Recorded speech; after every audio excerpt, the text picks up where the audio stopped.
গোদাগাড়ি তানোর থেকে নির্বাচিত মাননীয় জাতীয় সংসদ সদস্য অধ্যাপক মুজিবুর রহমান,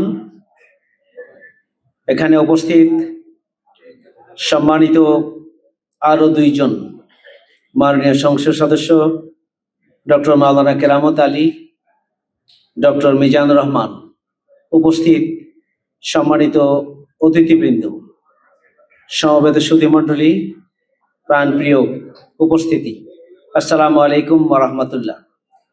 প্রধান অতিথিরও বক্তব্য দেওয়ার সময় নেই, আমি আপনাদের কাছে দোয়া চাই আমরা দুর্নীতি, সন্ত্রাস, চাঁদাবাজ মুক্ত নিরাপদ মানবিক চাঁপাইনবাবগঞ্জ গড়ে তোলার যে প্রতিশ্রুতি দিয়েছিলাম, হাজারো প্রতিকূলতার মাঝেও সেই প্রতিশ্রুতি যেন আমরা বাস্তবায়ন করতে পারি। দলের এমপি নয়, জনগণের প্রতিনিধি হিসাবে দল মত ধর্ম নির্বিশেষে যেন আমরা ভূমিকা পালন করতে পারি, সেই জন্য আমরা দোয়া চাই। এখানে আমরা 3 জন এমপি আছি। পুরো চাঁপাইনবাবগঞ্জ নিয়ে চাঁপাইনবাবগঞ্জ ফোরামেও আমরা অনেক কথা বলেছি, আমরা আমাদের ইশতেহারে অনেক কথা আমরা বলেছি, প্রতিশ্রুতি দিয়েছি।